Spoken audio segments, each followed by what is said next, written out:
Hello, everybody. Welcome to 2022, and welcome to a brand new episode of the Cookn Matrix podcast. As always, I'm your host, Sam Cook, joined by. I am Joe Matrix, also known as Peyton, and we are here with a new episode in this new year on Sonic Boom.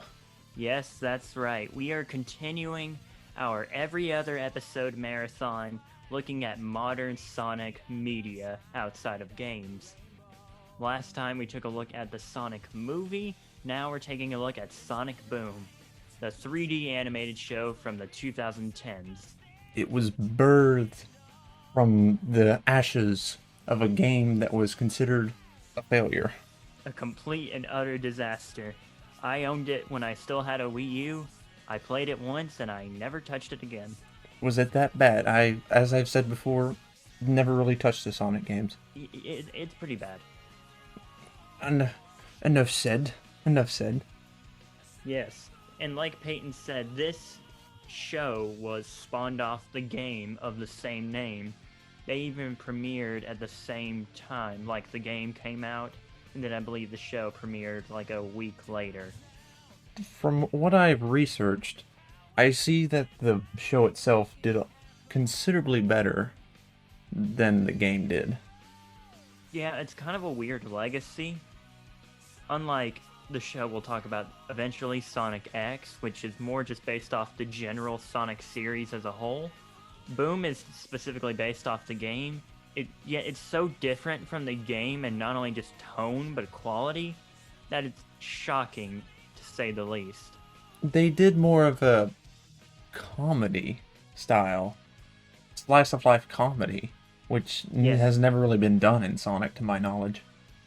Yeah, I think if you were to compare this to another show, and Peyton, I think you'll have some stuff to say about this as well. If I was to compare it to another show, I would compare it to early 2000s Nickelodeon shows. Because, like, SpongeBob SquarePants and Jimmy Neutron, a formula of the week type show with 2 episodes per 30 minutes, each around 11 to 12 minutes long. What do you think about that comparison, comparing it to the Nickelodeon shows of the early 2000s? It's a pretty accurate comparison. I mean, Nickelodeon was well known in the early 2000s for doing a lot of sort of slice of life comedies, animated slice of life comedies, especially around, say, midday times, which sort of flows into my next thing, where Sonic Boom, it done really well in the viewership for, say, the first few episodes. It had over 1 million views for, say, 5 or 6 episodes, and then it just dropped off to 0.14 million after that. Something about the show just sort of died off through the start for whatever reason. I think it had something to do with timing. They kind of got bad times, but I do get what you're saying, though. It really does match up with Nickelodeon shows.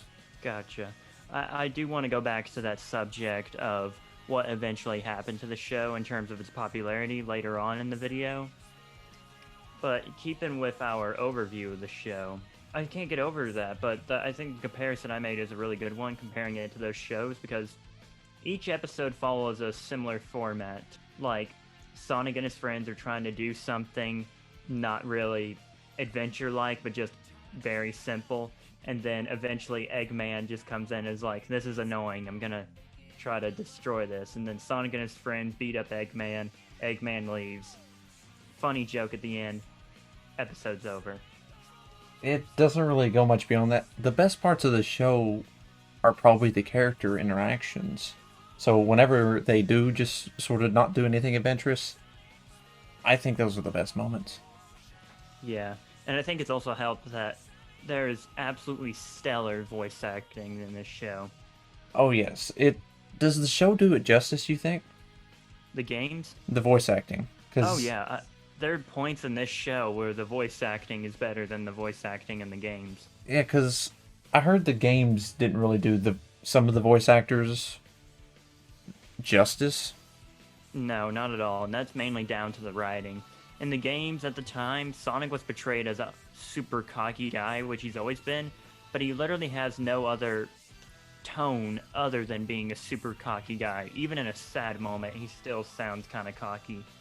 Whereas in this show, which by the way, in the show, he's portrayed by Roger Craig Smith, who portrays him in the games, Sonic is showing all different types of personalities through just his voice, and I think Roger Craig Smith really pulls it off well. I mean, you could really tell the emotions that he tries to portray. You can tell when Sonic's angry. You can tell when he's happy or annoyed with people. And you can just really tell that through Roger's voice. Yeah. Another big standout. Roger is one of the big standouts, and I'd say the other big standout is Mike Pollock as Eggman. I talked about it briefly in the movie review, but while I enjoy Jim Carrey as Dr. Robotnik or Eggman, Mike Pollock will always be Eggman to me. And now that you've seen a bit of his performance as the character, what do you think, Peyton? I think that his performance in the show was the best. His character was the best. I think I think the most work was put into Eggman, possibly. Yeah. You can correct me on this, which, by the way, for just to clarify, the way this review went, I watched mostly season 1, and Peyton mostly watched season 2. Is that correct? This is true. And I believe you can, again, correct me if I'm wrong, but didn't season 2 put a ginormous focus on Eggman? Like, there were a bunch of just Eggman-centric episodes. There were so many Eggman episodes, and they really upped the quality of the fights, because I don't know if you've noticed in season 1, I've watched a little bit of it. Not the whole thing, but the season 1 fight seemed a little lackluster in compared to 2. Yeah. The same few robots show up and then they end up getting smashed. Yeah. I did watch the series finale in season 2 just so I could give it a bit of a comparison, and I absolutely agree with you. We'll get to this a bit later because I want to talk about the fight scenes in just a second, but there's a fight scene where it's all the characters and they're taking on Shadow the Hedgehog. And, like, it's really animated well, shot well. The directing in it, like, the way the camera is placed in the scenes is done really well. And I was just shocked because I had been watching season 1 almost the whole time. And even in the episode in season 1 when Shadow showed up, the fight did not look as good as it did in season 2. So they definitely up their quality of them in the second season. There was a bit of a weird point in the second season where the animation quality went up, and then round before the Shadow fight, it dipped back down. I think so. Isn't there a couple parts in season 2 where the shading on characters is weird? Like, they look super bright? They don't have the right shadow texturing. Right. And shadow texturing.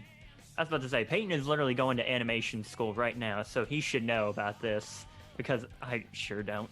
Yeah, there are points where the camera follows the character. I mean, the character should always be in center shot, but it almost looks... Okay, for those animation nerds out there, it looks like there's a skylight, and they just textured it as the background. They just put a JPEG in there. Do you understand what this means, Sam? Yeah, I think I know what you mean. Like, while the character and the environment is moving, the background is just staying the same. Is that the foreground looks like it's changing with the environment a little bit. The background kind of looks a bit similar.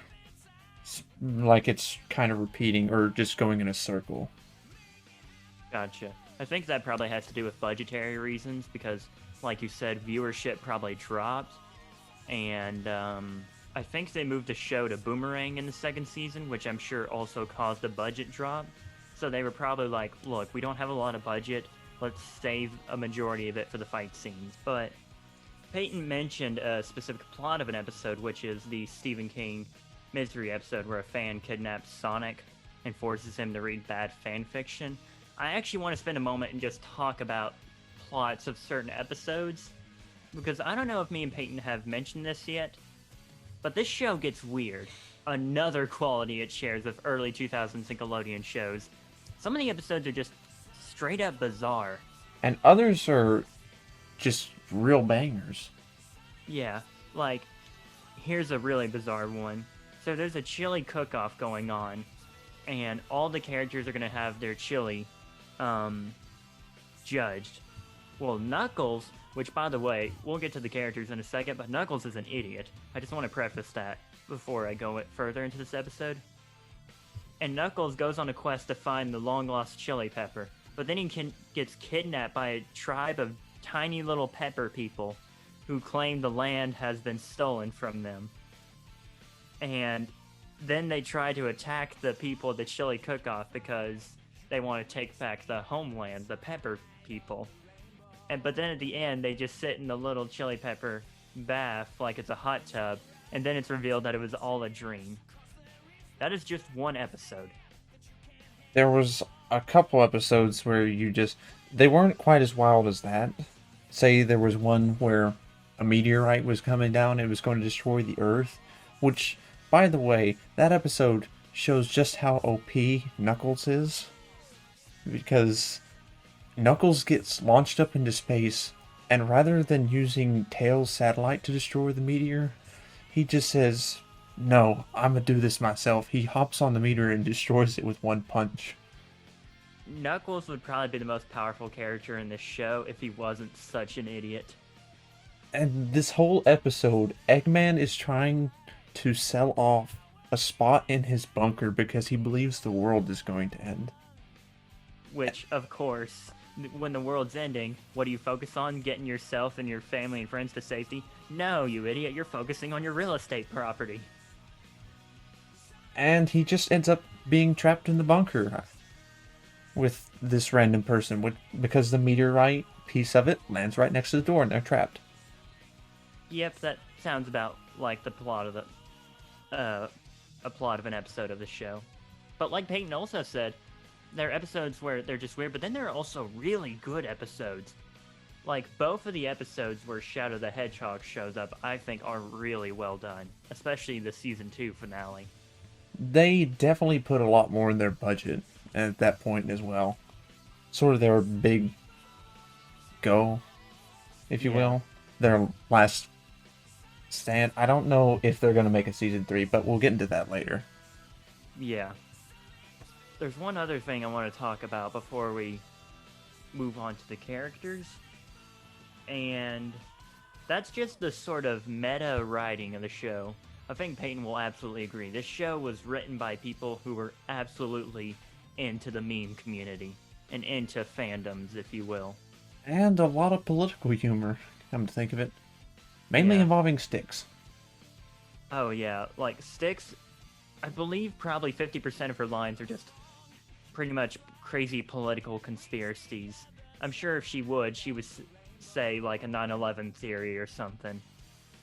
Or maybe just saying the government is crazy, out to get you, all that. I'm pretty sure she does say that. She says that all the time. Yeah. There's also lines that poke fun at fandoms like fans. Like at the end of Season 1, Orbot and Cubot are having a conversation and they're like, "Man, this is great. I can't wait for the next season." What did they say? And they said, "Wait, what if we don't get approved for it?" And the other one says, "We'll start a petition online. That usually works." Come to think of it, didn't they mention the Sonic game, saying the second one was better, and then the third one, they pretended didn't exist? Yeah, there was one called Tomatopotamus, and they're like, "I love the first one, but the game never worked in 3D. And then Knuckles says, "Studios should stop reusing the same concepts and just come up with something original for once." Which is kind of weird in a way, considering, again, it's a Sonic the Hedgehog show, and Sega milks Sonic the Hedgehog for all the money he's worth. This is the first time they try to show in 3D, which is a unique spin. Yeah, I didn't even think about that, but all the other Sonic shows before this were 2D animated. This is the first 3D show. Yeah, I meant to bring this point up earlier, but it just sort of didn't cross my mind. Yeah. And I think that joke is mainly aimed towards the games, because I don't know if you've heard, but people always say, "Oh, the 2D era of Sonic was the best, and the games never really reached the heights of the 3D games, or the 2D games, the 3D games afterwards." Sonic does seem more of a 2D game. Yeah, that's what most people would say as well. Because since the last podcast, I actually tried the first Sonic game. Which one? I would have to look. Like Sonic the Hedgehog 1 or Sonic Mania? I think it was Mania. Oh, that's like what people say is one of the better 2D ones. It was hard for me to get into. It was just not what I'm used to. You're used to more 3D games? I am an open world. That's sort of my jam. And actually, the new Sonic game might be open world. Ooh. Yeah, but they haven't shown any gameplay, so we'll see. But gotta get me a Switch. I think it's coming to PS4. We'll see how it works. I hope it comes out. Yeah. But now that Peyton, would you say we've overviewed the entire show? Fairly well. Give a general description. Yeah. Now we can move on to the characters. There are many. There are many. But of course, since his name is in the title, we gotta of course start with Sonic the Hedgehog. The blue bandana wearing, for some reason, straps hedgehog. Yeah. Oh! Before we even get to the characters, we forgot to talk about the character designs. They're different than original Sonic. Sort of a unique spin twist, or whatever. Yeah. Again, the designs for the game were first revealed before the show, but the show carries over the game's designs, and it's odd to say the least. I don't think it's bad. I think it's better than what people thought it was going to be, but it's very different from normal Sonic. Like, I'm sure you've noticed, Peyton, but the Sonic characters normally are about, I don't know, 3 feet high, 3 or 4 feet high. Compared to Eggman, they are quite small.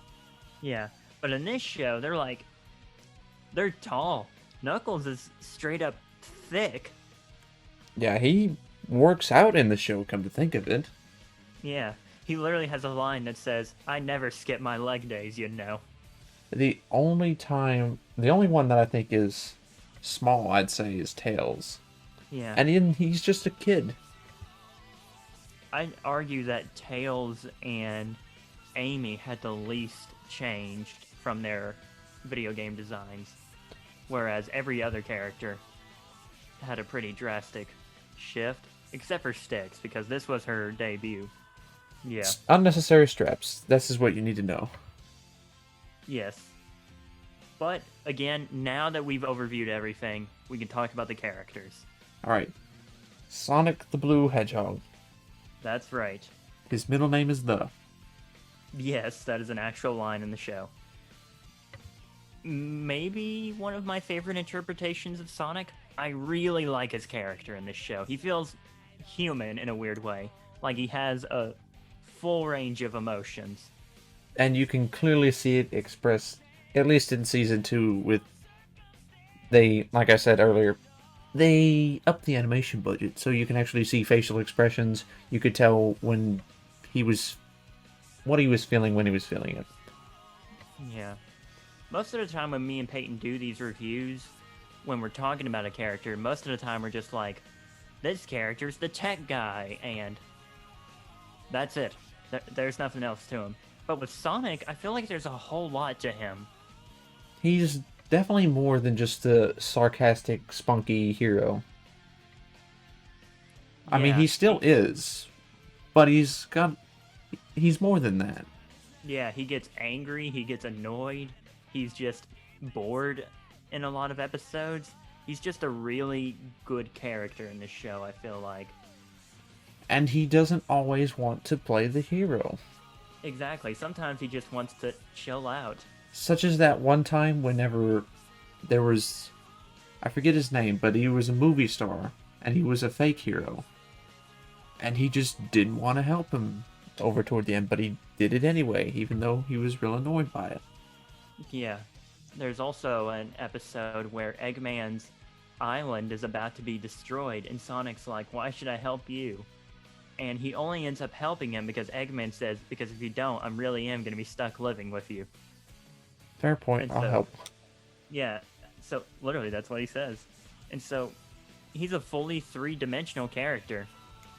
And I really like that about him. I think Sonic is probably one of, if not the best characters in this show. Yeah, he's probably the least stereotyped. Yeah. Unlike our next character, Tails. Absolutely stereotyped. Like, Tails is just straight up the tech guy. He talks science babble, and he builds things. That is his thing. But one thing I like about the show is that it plays into that. You know what I mean? It realizes that, hey, Tails is the tech guy, so let's write around that. We're gonna write around this factor of the character. And we're gonna sort of make him play into that. Let people know that he's Sonic's best friend. Yeah. Although I will say one good thing about Tails is that Tails can actually defend himself.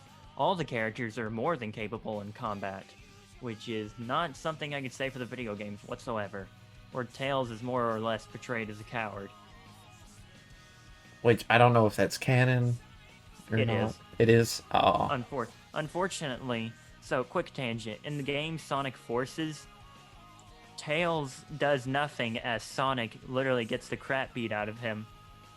And then when Tails is trying to fix up a robot and an enemy comes after him, Tails literally just yells, "Save me, Sonic," even though he knows Sonic has been captured. And so he just gets off, luckily. What a coward. Yeah. Again, that's nothing against the voice actress of Tails, Colleen O'Shaughnessy, I think is how you pronounce her name. Which, by the way, yes, Tails is voiced by a female in this show. She does a great job. Many She's characters who are portrayed as kids are voiced by females. Yeah, she's actually voicing him in Sonic the Hedgehog 2. I didn't know that. She is. But that's not on her. That's not necessarily her fault. It's the writers of the game, mostly.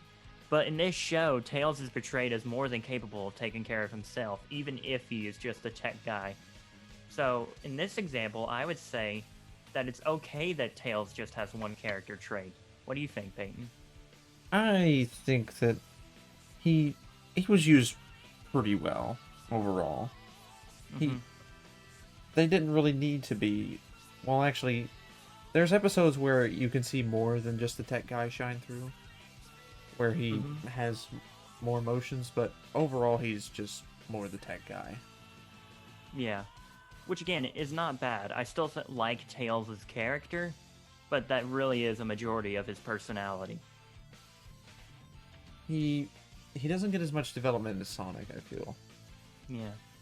And speaking of characters with only one personality trait, Knuckles. Okay, if Tails had a little character development, he probably had none. Knuckles did. No. Knuckles is Patrick Star levels of dumb in this show. Maybe even dumber than Patrick. But he is also meme gold in this show. Absolutely. Knuckles may be the funniest character in this whole show. Maybe it's between him and Eggman. Absolutely. And again, I can't stop talking about the voice acting. The voice acting is so good for Knuckles that you, even though he's an absolute idiot, you're just like, oh my gosh, I love this guy. He breaks the fourth wall. He makes jokes all the time. He is the definition of the buff, stupid guy. Yes. But that's also kind of a bad thing in the end, because at least, like, Sonic has so many ranges of personality. Knuckles is usually just the tough, dumb guy, which, again, I absolutely love, but the show really doesn't do anything else with that. They know he's just there to make jokes, so that's what they stick with. Yeah. And there's a few episodes where he goes off on his old solo adventures. Yeah, like the chili pepper one I mentioned. Mm-hmm. And again, I want to stress, I love Knuckles, but that is still a problem with this show, which we'll probably get to later, but the show doesn't really focus on the story of the characters, it just focuses on the jokes, which is okay, but sometimes I want a bit more from my TV show. Character interactions were pretty good. Oh yeah, like, all the character interactions were good, but I'm talking about, like, developing the characters. There wasn't much of it. Yeah, this isn't a lore-based show where you'll find much development, if that's what you're looking for in a Sonic show. Yeah. Again, though, I absolutely love Knuckles. And also, like Peyton said earlier, Knuckles is kind of overpowered. Like, they just straight up admit in certain episodes that, like, Knuckles is, like, unbelievably strong. Yes, breaks in part a meteorite that they assume would destroy the world in one And punch. Knuckles, yeah, and also he just takes the most punishment on this show. Like, he just gets the absolute crap beat out of him, still takes it like a champ. He doesn't miss leg day. Absolutely. Despite the fact how tiny his legs are compared to his thick chest. And arms and everything else. Yep. Next up is Styx. Styx is the only original character I'm thinking of that's actually a main character. Yeah, the townsfolk are original characters, but as far as the main cast go, Styx is the only original character. She is a government conspiracy theorist. And she's a badger? Is that what she is? I think so. I don't know. Sonic can barely qualify as a hedgehog at this point, I feel like. Come to think of it, what is Tails? What is Knuckles? Knuckles is an echidna and Tails is a fox, I think. Please correct us if we're wrong on this, viewers. Yeah. But, again, like Knuckles and Tails, she has one personality trait. She's a government conspiracy theorist. With a half of her boomerang. lines are just... Yep. I think one of her lines is even just like, we're gonna be okay as long as the government satellite space lasers don't decide to finally take their revenge on us. I know you're watching me! And there's that one time where she takes over the radio and the news just to call out the government. Yeah. And inspires anarchy for the entire village. Yeah. And they do it. They start burning things down. Yeah. And I like all the characters on this show. I want to reiterate, I like the characters, but Styx, out of all the characters I like, is my least favorite on the show. Your thoughts on that, I believe, are the most common ones. Or the most consistent ones. That Styx is the least favorite character? Yes. Yeah. I want to reiterate, I do like her, but I like the other members of the cast more. And there are points where the political jokes are funny. Yeah. I do kind of wish Styx would be brought back into the main Sonic series. Because she hasn't made an appearance since this show or the game. Watch her get a preview in the upcoming movie. Oh my gosh, could you imagine not Shadow, Amy, or any of the other well-deserving characters making their way into the third movie? But it's Styx. People would be so mad. Justifiably so. I mean, I haven't, as I've said, not played Sonic games, so I wouldn't understand. But I get a feeling a lot of people that had played the games and watched the old show, they would be understandably angry. Yeah. I just noticed we haven't really talked... All we've talked about with Styx is the political conspiracy she spout. But again, what else is there? She has a boomerang she fights sometimes. Yeah.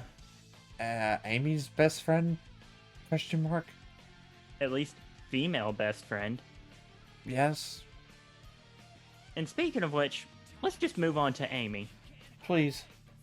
And this is gonna sound crazy, but I really like Amy in this show. She's probably the most three-dimensional character besides Sonic. Oh, that I absolutely agree on. Like, all the things we said about Sonic are pretty much the same for Amy. She's a bit more pacifist than I feel the rest of the people in her group. Yeah. Most female characters in this type of show are just like, oh no, I'm a lady. I can't do anything like that. Amy got big hammer. Oh, absolutely. Amy has a huge hammer, and she kicks the crap out of robots.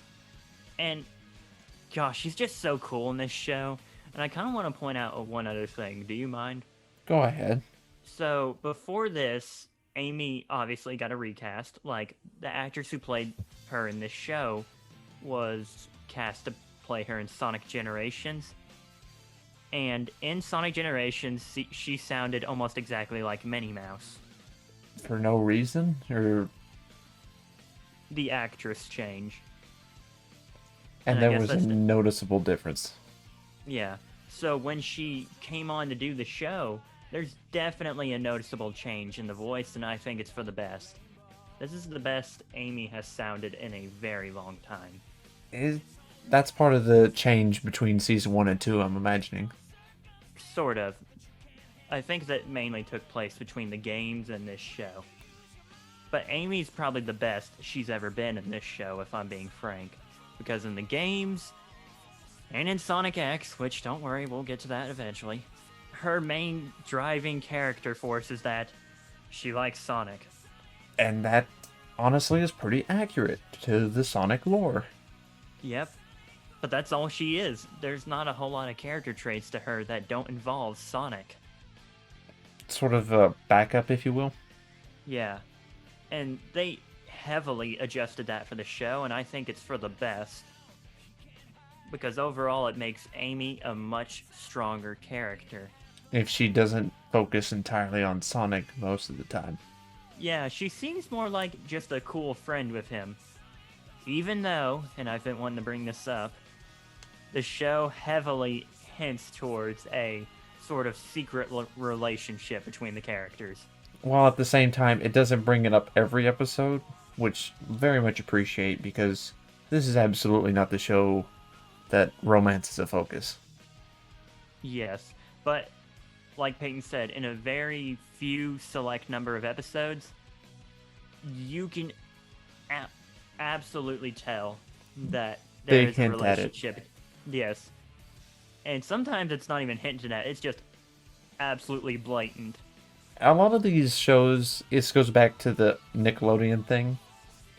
A lot of these shows, they do the tropey thing of, alright, we are absolutely shipping these characters. And you know we are, and you better hope they get together. For whatever reason. Although I think this show does it better than those other shows. Like, Danny Phantom example, another show me and Peyton have reviewed. Go check out that episode. Please. But the relationship between Danny and Sam was not subtle in the slightest. They brought it up as early as season 1 in the first few episodes. Yeah, it's just like, okay, we get it. These characters are going to be in a relationship. You don't have to do the, hey, we're going to lock eyes and then blush thing. We get it. It was probably the worst with the episode involving Amber. Oh, yeah. That episode was just so blatant. I like Danny Phantom, but just some things I don't think hold up as well. But that's where Sonic Boom comes in, and I think it does an amazing job with the concept of, like, not really focusing on the relationship. Because when it does, it feels fresh, like, oh, they are acknowledging it. But they don't bring it up for so many episodes that you forget. And then when they do bring it up, they're like, oh yeah, I forgot about that. That's a thing in this show. The relationship seems more natural. Yes. In fact, there's a line where Amy is talking to Styx, and she's mentioning things that she's thinking about. She says, there's all types of things I think about. How do I want to look in the morning? How do I want to end my day? The fact that I'm totally in love with my totally platonic friend. What? Nothing. I missed that part? That was in season 1. Okay, so that makes sense. Yeah. But just stuff like that, I think, was really smartly integrated, and it almost makes the parts where they do acknowledge it seem nice, you know what I mean? It's like, oh, right, this is actually a nice moment for these characters. But there's not really much else to go off of for Amy. Yeah, but again, definitely a great character. Definitely strong female protag. I appreciate. Yeah. In fact, if I had to choose my 3 favorite characters on the show, it'd be Sonic, Amy, and our next character, Dr. Eggman. This is amazing. This guy, if Sonic is not my favorite character, this guy is. His voice is absolutely nailed. He is on a Doofenshmirtz in Phineas and Ferb level of comedy where he just focuses on mundane things that happen in daily life and just blows it out of proportions and then goes on evil tantrums and tries to take over the town with robots.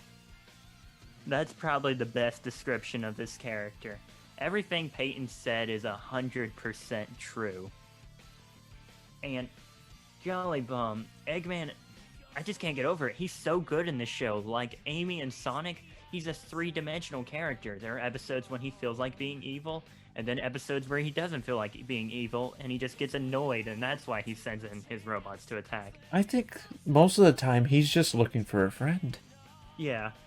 I think in literally one episode, he's just trying to find a permit to build something, and so he goes through all the struggles of building a permit, and the joke is that, like, you're a supervillain, why would you care about this? He follows the law to some degree. And yet he still terrorizes the town with robots? For whatever reason. So he must care about the town to some degree? Yeah. And there are so many Eggman-centric episodes, which is so odd for a show like this. You never get episodes that mainly focus on the villain. I can only think of a couple, like maybe SpongeBob had some episodes focusing on Plankton, but like in Jimmy Neutron, there was never a Professor Calamitous episode. In Danny Phantom, there was never an episode where Vlad was the main character. And so it's really refreshing to see a show where the main character is the villain sometimes, and it's done so well. The show does really well on focusing on specific characters for certain episodes. Kind of reminds me of Avatar to some degree, or The Tales of Ba Sing Se. Yeah, just nowhere near the dramatic level of that. Oh yeah, this is far more on a comedic level. Yeah. But in Season 2, correct me if I'm wrong, Peyton, there are multiple versions of Eggman. He has his dad, question mark, come visit him?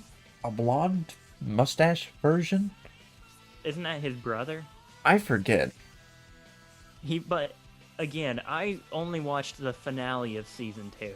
And so when Eggman went into a house and there was it's literally the same character model probably, but just with different things shifted. That is an easy change to make.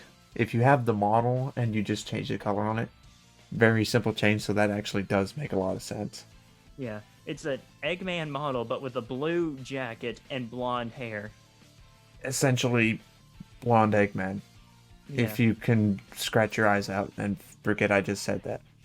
Except not, because it's real. But even from the little I saw of him, he's kind of interesting. Eggman is just, simply put, amazing in this show, and it's very clear. He's the driving plot point of this entire show, without a doubt. Honestly, yes. Some of my favorite episodes are completely Eggman-centric, including the finale, which, as soon as we're done talking about Eggman, Peyton, I want to talk about the finale of the show, because I think it's interesting. After we get past our honorable mentions. That's right. So, there are a bunch of honorable mentions, like the townsfolk, but there's not a whole lot to say about them. We got Dave the intern. We got the mayor. We have the reporter, who's the eagle guy. Yeah, we have that society of robe-wearing people. Toward the end, we have Shadow. Yes. We have the two robots that follow Eggman around. Orbot and Cubot. These are fine characters, but they don't hold a candle to anyone in the main cast. They're there. They're there for the 1 point exposition. The only character who I would have liked to see more of is obviously Shadow the Hedgehog. If a season 3 happens, maybe we get to see more Shadow. Maybe. Although, speaking of Shadow, let's talk about the season finale. Because, like we were talking about earlier, it's an Eggman-centric episode, and out of all the episodes I watched, it's easily my favorite episode of the show. And it has probably the best animation of the show. You can tell they definitely put their budget into this. They were saving up. It's a 2-part episode, which this show doesn't have a lot of multi-part episodes, which also makes it pretty special. But The plot of this episode is Eggman wants the town to like him, even though he's a supervillain, so he decides to create a video game. And he tricks Shadow into thinking that Sonic, started bad-mouthing him. He does this so he can record everyone fighting and, motion capture it for his video game. But when Shadow finds out, Eggman goes to an alternate dimension and gets a different Eggman to come in the dimension. I think these last few episodes with Shadow are really important because throughout the entire show, there was one focused villain, alright? It was Eggman. And to bring someone from the Sonic games, put him in here, and make him essentially a new villain, that's a big point. Yeah. Heck, it even brings in Metal Sonic for a bit. Yeah, the episode where they bring in metal versions of all of them. Yeah. Although, Metal Sonic, I don't know if you're aware of this, has been a Sonic series staple since 97. That long? He appeared in Sonic CD, and then in the Sonic OVA, and then as a main villain in Sonic Heroes. I mean, it stands to reason that there'd be a metal version of Sonic with Eggman. I mean, all he really does is build robots. Yeah. And I was just shocked. It's I didn't expect to see him because the show just focuses on Eggman and its made-up cast of characters that when a character from the game shows up, it's kind of refreshing in a way. Yeah, there are only a few villains, and usually they're just goons. Whenever they do show up. Eggman's the big papa, if you will. Pretty much. But overall, that's got to be my favorite episode of the show. Peyton, do you have a favorite episode? It's gotta be when Knuckles smashes the meteorite. I don't think anything could top it. Fair enough, and you've already discussed it, so we don't have to go into detail about it. Yeah, but I love it. I don't know why. I just love Knuckles. Fair enough. But now that we've covered all the characters, I want us, aka me and Peyton, to take a look back at the legacy of Sonic Boom. And sort of the history of it, in a way. We've gone into the fact that it came from a video game, which the video game was quite bad. As Sam has mentioned, other people have mentioned, it was not put together well, if I remember right. And then this show sort of spawned from the ashes of it, and somehow pulled it off, despite its odds. Yeah. I want to point out about the video game, what happened with it was that they were developing a reboot of Sonic for Xbox 360 and PS3, or PS4 and Xbox One. But then Sega and Sonic Team forced them to shift their development to Wii U. They were hiring people for their crew, but just a couple months before the release of this game. Which is... I didn't know that. It is not... That's not something you hear about good games, typically. Especially when they're on such a scale as Sonic. Yeah, and that's why the first trailer of the game looked really good, but then the visuals of the game look really bad. And then this show comes out, and they actually put a unique spin on it. I mean, at first you look at the character designs and you think, I don't know, Chief, this is kind of bizarre. I don't know if I like this. But then they absolutely nail it. Absolutely, and against all odds, it works. But beyond just being a really good Sonic television show, the show has sort of made a comeback in recent years. Despite the fact that it didn't get as good viewership at the time of the episodes releasing, it still has over 100 episodes, I believe. That's a pretty good run for a comedy spin-off. That has 2 seasons. Yes. And, like I said, the show's made a recent comeback in a couple of years, and that's thanks entirely to the memes. The meme community has definitely helped the show. Like, whenever COVID was first happening and everyone was quarantining, I remember just seeing tons of videos on Sonic Boom. I even see them now on different Like, meme platforms.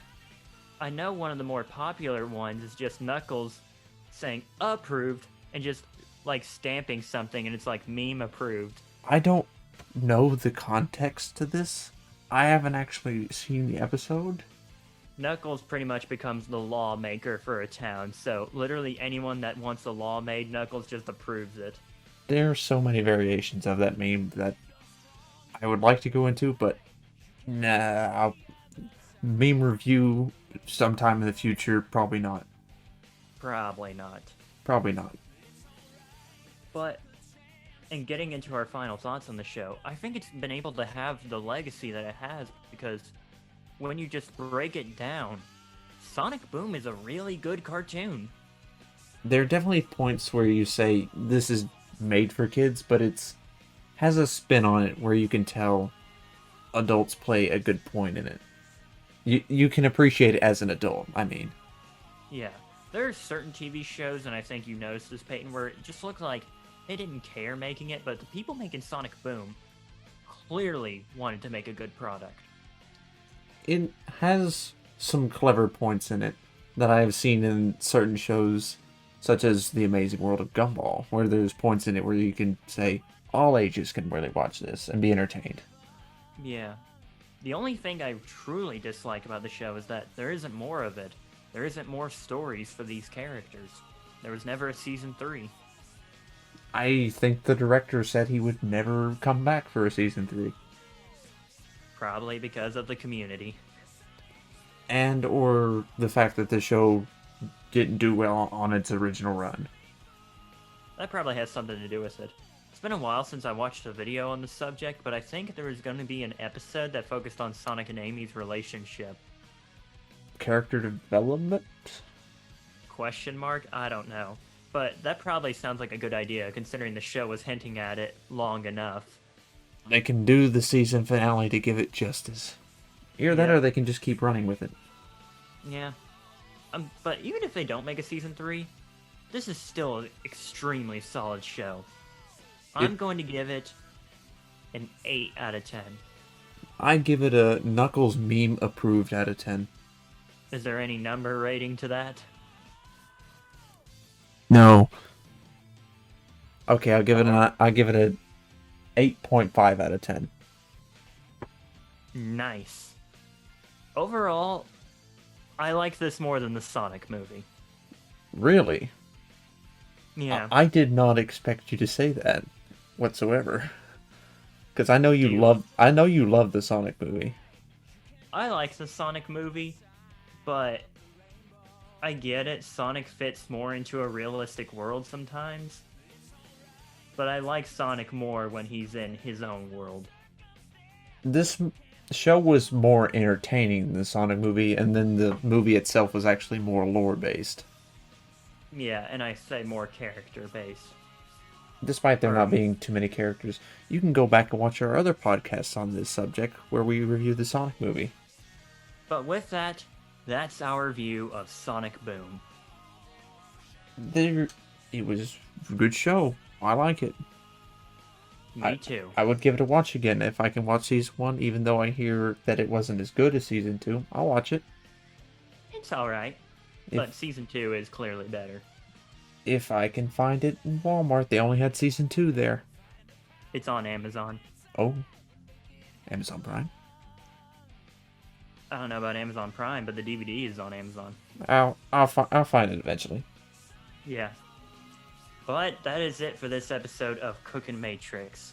Thank you all for sticking around, and don't go anywhere, because me and Peyton have a lot more content in the future, don't we, Peyton? Oh yes, this is a year where you can expect much Cookn Matrix. After our many disappearances last year. I wouldn't say disappearance, more long waiting Delays. Periods. That's a good way to put it. Yes. But this isn't the end of our Sonic marathon, because not next episode, but the episode after that, we're going to review the next bit of Sonic media. Sonic X. One of the most infamous Sonic shows or just pieces of Sonic media of all time. And to put a unique spin on it, Sam is going to be watching the dub of this animated show. I am going to be watching the sub, because we'll point this out in that episode. There are considerable differences between them. Like, shocking differences. But we look forward to that in the future. In fact, Peyton has seen some of the Japanese versus English clips, and don't tell what they are, Peyton, but just give your reaction to them.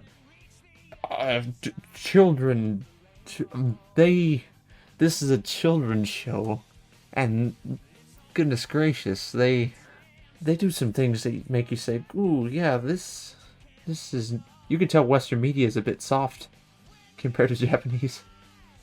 I think that's a perfect way to put it. Yes. But that's going to be it for this one. We appreciate you coming around to watch us. Absolutely. We'll see you all next time. And again, not next episode, but the next episode after that, we'll be talking about Sonic X. Check us out on my or Sam's channel. That's right. Cookn Reviews or Joe Matrix Resolve. Yes. We do a lot of reviews. That's right. Until then, later, everyone. Thanks for watching.